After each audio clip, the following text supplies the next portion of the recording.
آج کا واقعہ ایک باپ اور بیٹی کے ناجائز رشتے کے بارے میں ہے۔ خون کے رشتے بھی اکثر دھوکہ دے جاتے ہیں، تو پلیز ویڈیو کو آخر تک ضرور دیکھیں اور ہمارے چینل کو سبسکرائب ضرور کریں۔ رات کی تاریکی میں ہر چیز ساکت تھی۔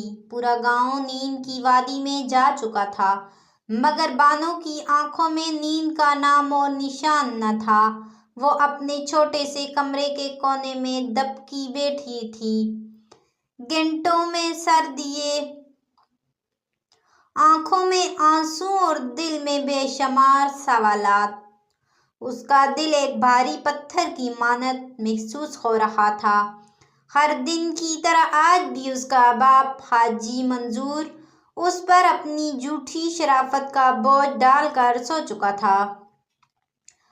وہی حاجی منظور جو دن میں لوگوں کو دینداری اور صبر کا درس دیتا تھا، مسجد میں واعظ و نصیحت کرتا اور گاؤں میں ایک نیک اور اللہ والا شخص سمجھا جاتا تھا، مگر در حقیقت وہ ایک ایسا ظالم باپ تھا جس نے بانو کی زندگی کو جہنم بنا دیا تھا۔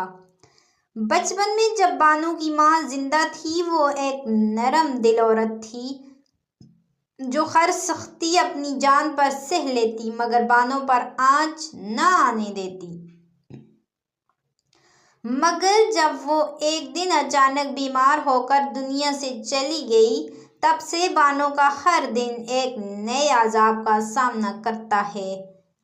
اس کا باپ جو کبھی اپنی بیوی کے سامنے ایک مہذب مرد بنا رہتا تھا، اب اپنی اصل شکل میں آ چکا تھا۔ وہ چھوٹی چھوٹی باتوں پر بانو کو پیٹتا، اس کو کوستا اور کبھی کبھار تو رات گئے نشے میں دھت ہو کر اس پر بے بنیاد الزامات لگاتا۔ بانو کو یاد آیا کہ آج رات اس کا باپ غیر معمولی طور پر زیادہ غصے میں تھا۔ کھانے کی میز پر اس نے ایک معمولی بات پر بانو پر ہاتھ اٹھا دیا۔ بس اتنی سی بات تھی کہ سالن میں نمک تھوڑا کم تھا، مگر حاجی منظور نے اسے ایسا جرم بنا دیا جیسے بانو نے کوئی گناہ کر دیا ہو۔ نکمی لڑکی، تجھے تو میں نے سر پر چڑھا لیا ہے، تیری ماں بھی بے وقوف تھی اور تو بھی۔ حاجی منظور نے چیختے ہوئے اس کے منہ پر ایک زوردار تھپڑ جاڑ دیا۔ بانو کی آنکھوں میں آنسو آ گئے مگر اس نے کچھ نہ کہا۔ اس کے آنسو زمین پر گر رہے تھے مگر کسی کو اس کی پرواہ نہیں تھی۔ مگر آج جب اس کا باپ اپنے کمرے میں جا چکا تھا، بانو نے فیصلہ کیا کہ بس بہت ہو گیا، اب وہ مزید ظلم برداشت نہیں کرے گی۔ بانو نے آہستہ سے ایک چھوٹا سا تھیلا تیار کیا جس میں اس کے کچھ کپڑے، ایک پرانا سکے والا پرس اور ماں کی ایک تصویر تھی۔ اس نے چپکے سے کھڑکی کھولی اور باہر کا جائزہ لیا۔ چاند کی روشنی مدھم تھی، گلیاں سنسان تھیں، مگر ہوا میں کچھ ایسا تھا جو اسے مزید خوفزدہ کر رہا تھا۔ جیسے ہی اس نے کھڑکی سے باہر قدم رکھا، اچانک ایک مضبوط ہاتھ نے اس کی کلائی دبوچ لی۔ حاجی منظور کی بھاری آواز نے اس کے جسم پر سنسنی دوڑا دی۔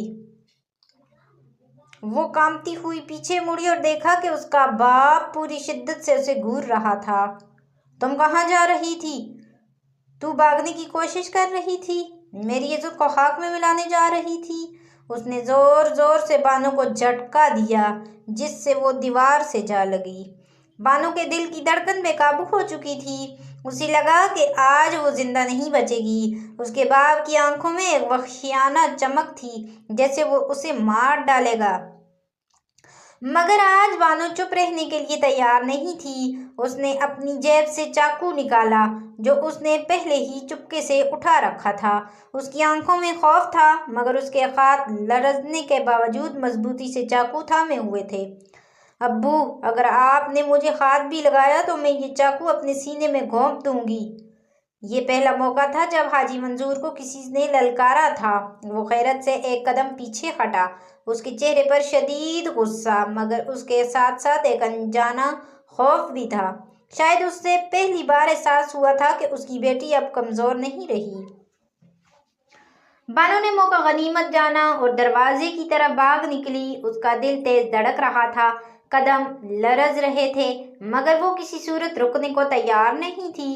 وہ گلیوں میں دوڑتی رہی یہاں تک کہ اسے روشنی کی ایک کرن نظر آئی۔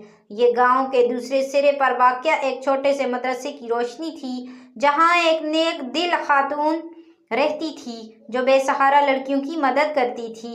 بانو نے کانپتے ہاتھوں سے دروازہ کھٹکھٹایا۔ کچھ دیر بعد ایک بوڑھی خاتون نے دروازہ کھولا۔ بیٹی، کون ہو؟ اس وقت کہاں جا رہی ہو؟ بانو کی آنکھوں میں آنسو آ گئے۔ اس نے کپاتی ہوئی آواز میں کہا، ماں جی، میں کہیں اور نہیں جا سکتی، میرے پاس کوئی ٹھکانہ نہیں۔ بوڑھی عورت نے ایک نظر اس کے چہرے پر ڈالی جہاں آنسو اور خوف کی کہانی لکھی تھی، پھر اس نے دروازہ پورا کھولا اور کہا، اندر آ جاؤ بیٹی، تم اب محفوظ ہو۔ بانو نے قدم اندر رکھ دیا جیسے اپنے ماضی کی تمام تاریکی کو پیچھے چھوڑ دیا ہو۔ صبح کے وقت جب حاجی منظور کو خبر ملی کہ بانو مدرسے سے پناہ لے چکی ہے، اس کا غصہ آسمان کو چھونے لگا۔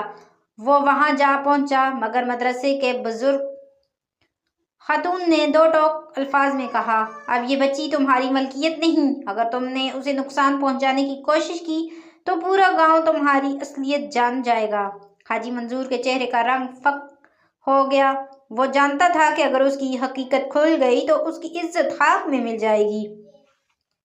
وہ خاموشی سے پلٹا اور بانو کی طرف آخری نظر ڈال کر وہاں سے چلا گیا۔ بانو کھڑکی سے اپنے ظالم باپ کو جاتا دیکھ رہی تھی۔ شاید وہ اب کبھی بھی واپس نہ آئے، اور تب اسے پہلی بار لگا کہ وہ اب آزاد ہو چکی ہے۔